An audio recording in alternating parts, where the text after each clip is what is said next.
This video was actually inspired by a YouTube comment that was kind of negative towards me, but still, I think there's a good message in it. All right, but before we begin, just want to let you know I am currently wearing my No Despair shirt. If you want a way to support my YouTube channel, but get something, tangible in return, this is a really good way to do it. These shirts are awesome, they're good conversation starters, and they're ready for the political season. No Despair 2020. Get yours today. I will put the link in the description of this video. And actually, this shirt is what I want to talk about today. It's actually, there was a YouTube commenter that was a bit of a negative comment towards my content. This person really does not like theonomy at all. And, honestly, I don't even care about the term theonomy. All I believe is the general equity of God's civil law, being required for civil governing authorities today. And that doesn't mean that it's a general equity that is just like totally disconnected from the specificity of the law, but the specificity of the law died when the body politic of Israel died. But there are general principles there that we can easily ascertain in some cases, and in some cases they're more difficult. Like, it's very easy to apply the general equity of God's law when you're looking at what the penalty for murder should be. It's very easy to do that. But there are other things that are a little bit more complicated. Anyway, that's not the point of this. The point of this was regarding my video last week on coronavirus, and this person kind of in a little bit of a snarky way said, "Look, Adam, nobody needs your shirts. What they need is storable food." And she went on a little bit of a description about why it's so dangerous, the coronavirus, and all this kind of stuff, talking about martial law and all kinds of things that are like worst case scenario type situations. Now, I can't argue with that. I mean, obviously, if you have to make a choice, and one of the choices is to buy one of my t-shirts, or the other choice is to have a preparedness plan in case there's a supply chain issue or something like that, or think people lose their minds about coronavirus or something like that. Let me just be very clear, if that's your choice, don't buy my shirt. Because the reality is that, especially Christians, right? Christians should have a lot of faith in God. Christians should be trusting in God for his provision. In fact, the Bible says that, God provides for the birds of the air, right? God provides for the flowers of the field, right? So clearly God will provide for us because we are his people. He loves us, and we're worth a lot more than birds and flowers and things of that nature. And so we should trust God and have faith, and so there should be no despair. That was the whole point of my video last week. But that doesn't mean you just sit on your hands and don't do anything. That doesn't mean you put your head in the sand like an ostrich and just not, ignore all of the warning signs and things like that. Actually, that's not a demonstration of faith. If you just say, well, God will protect me, so I'm not going to do anything. That's actually not faith. That's actually being lazy. That's actually not very intelligent. And it's not a virtue to be foolish. It's not a virtue to just sit on your hands. On the contrary, I think that every Christian should have a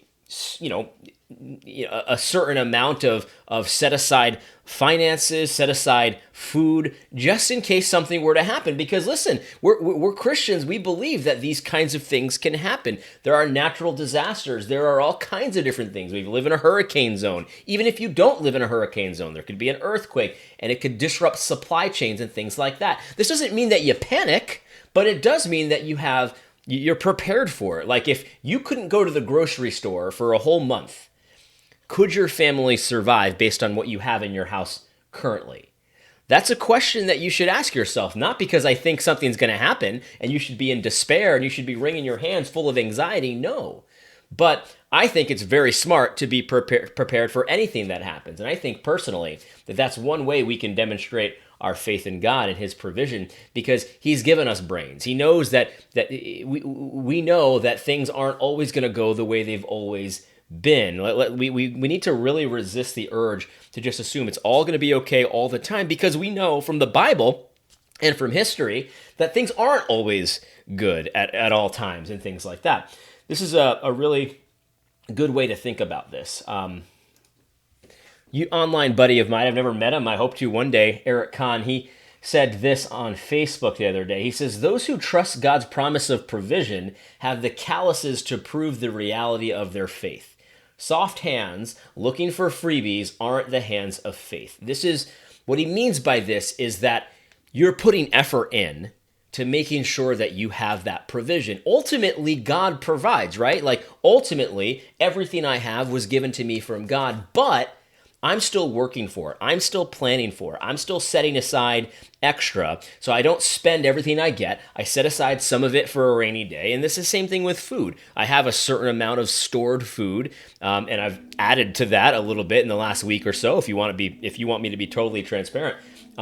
Yeah, I mean, I'm not scared of coronavirus. I don't think everyone's going to be dying in the streets or things like that. But what I do want to be prepared for is for people to panic. I think people have a tendency to panic, especially when they're not prepared. And so I'm thinking, well, what if there's a couple weeks where, the supply chains are messed up and grocery stores are out of stuff? I want to make sure I'm positioned well with my family that that's not going to be too much of a big deal for me. And so that's something that I've done.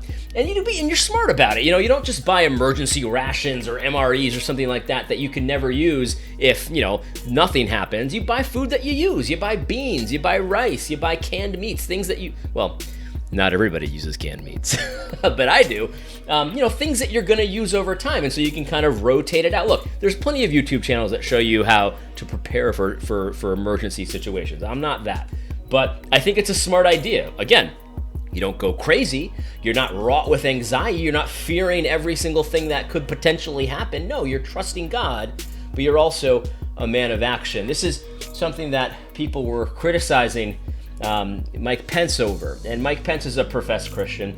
And this idiot here, Mike Pence and his coronavirus emergency team praying for a solution. We are so screwed. You see, this is the idea of a moron, right? This is an idiot who doesn't understand anything about faith, because the reality is that every good Christian ought to pray for God to act and to have mercy on us and to give us wisdom. But we don't stop at the prayer, right? We pray to God and then we get to work. We start applying the gifts that God has given us, whether that's in our intelligence in our brains or our ability to make plans and things of that nature. That's basic. I mean, anyone who doesn't understand that is just an idiot or is professional at not understanding things. And some people are. They make money on not understanding. The book of Proverbs, it puts this very succinctly in a very, this is how the Bible is. It talks about, well, let me just quote it. It says, "The heart of a man plans his way, but the Lord establishes his steps." As a Calvinist, we can easily understand this. Look, I make plans and I try to position myself and my family so that we can survive in tough situations and good situations and things like that. I'm not just preparing for it always to be a time of plenty. I'm preparing for there to be times that there isn't plenty and stuff like that. And so I'm making my plans, but I'm trusting God to establish those plans, to establish those steps, and to protect my family for the things I can control and the things I can't control. Because ultimately, I can't control anything. I think I have prepared my family for the worst case scenario, but there's a good chance that I haven't. And so I trust God to make up the difference. Nehemiah does this exact thing. Nehemiah prays first and then he acts. This is from Nehemiah chapter 1. I talked about this a little bit today. He finds out that Jerusalem and has been broken down, and the people are full of anxiety and fear, and they're not being treated fairly and stuff like that. And he's so broken up about it, and so he prays, he weeps, and he prays to the Lord. He prays to the Lord who keeps his covenant with his people, and then he goes to the king and asks the king for. What he does is he prays, and then he takes action.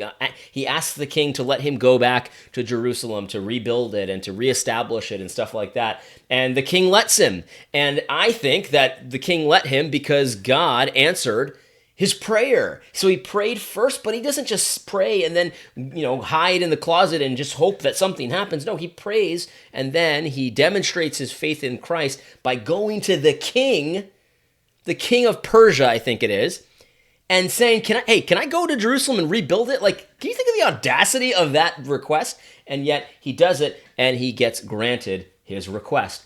The reality is, look, obviously you don't need one of my t-shirts. That's very clear. I'm asking for people who enjoy my YouTube channel to support this channel so I can continue to do it. And I think that this is a really cool way to do it. Some of y'all support me just as it is, and I respect that. And I'm sure there's a certain segment of y'all that want to support me, but want to get something in return tangible, something that they can kind of wear or use or things like that. And I think my YouTube channel is beneficial in and of itself, but hey, I'm a little bit biased.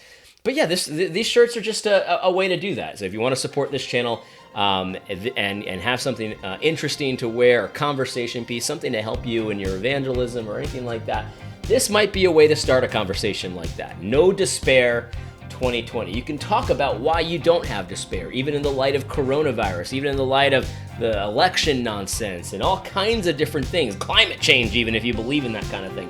Why don't you have despair? Shouldn't you have despair? You see, I think it's very unusual for someone to be walking around and not have despair over all the things that is happening. And so you want to say, hey, why is there hope in you? See, that's the thing. The Bible says that you should always be prepared to anyone who asks to give the reason for the hope that you have within you. And so in other words, let me just reword this.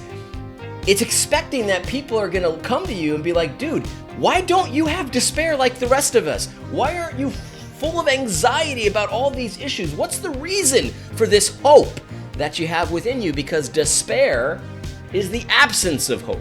So I think this shirt, I think it's a cool message, No Despair 2020, but this could help you spark up a conversation with someone, I think. But anyway, that's all I want to say. I mean, I think the YouTube comment, I'm pretty sure she was trying to insult me or kind of, I don't know what she was trying to do. Maybe not insult me, but definitely critical of my content.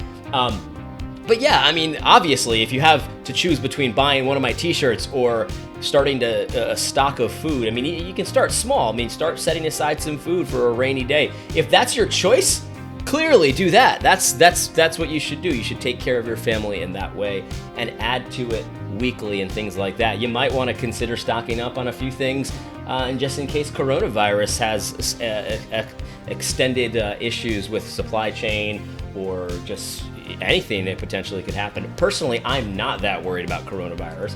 However, I am a little bit concerned about the hysteria that the media is pumping through all of their outlets that they can. And so I want to prepare for the hysteria. See, even if coronavirus doesn't do anything, but people get hysterical, there's still something you should prepare for there. So certainly prepare. Stock food if you want to, stock up on medicines, acetaminophen, whatever you want to do, all that kind of stuff. But there's no reason to be wrought with anxiety or to freak out. Let's not get hysterical, but at the same time, let's demonstrate our faith in God's provision by taking what we do have, what He's already giving us, and making a plan, making a strategic plan for the next, I don't know, few weeks, few months, however long this kind of stuff lasts. Anyway, I hope you found this video helpful. I hope it explains a little bit more what I'm talking about. God bless.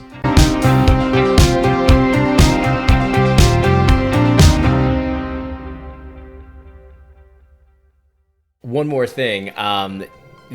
The other thing about these times of like panic and financial stuff and things like that is that there's always opportunities. And so for a Christian, you got to keep your head about you. You got to, again, trust God, not get wrapped up into the hysteria and the anxiety and all the emotional stuff that's happening. Because don't get me wrong, I mean, I had emotions about what happened last week in the stock market, just like a lot of people.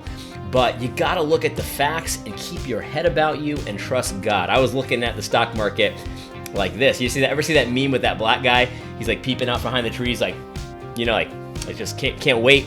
So here's what I was looking at. So I basically I've been waiting for an opportunity to sell some of my. I've got some index funds and stuff like that in the U.S. stock market. Been waiting for an opportunity because they've been going up like crazy. And what I wanted to do for a while is buy some gold mining stocks and stuff like that, because I think listen, it's not financial advice, but I personally think that there's some value there. And then, so I was going to do that. And then I saw that the gold stocks were actually going down too, which is very unusual because usually when the stock market tanks, gold stocks go up. And this time gold stocks were going down with the stock market almost, and sometimes a little bit more. And I saw some explanations as to why that happened and stuff like that, and it all made sense to me. But I saw this as a huge opportunity because I had made a lot of money with the U.S. stock market, in my IRAs and stuff like that, not like money that I have right, Anyway, so I'd made some decent money with that, and so then I bought into the lower gold stocks as well.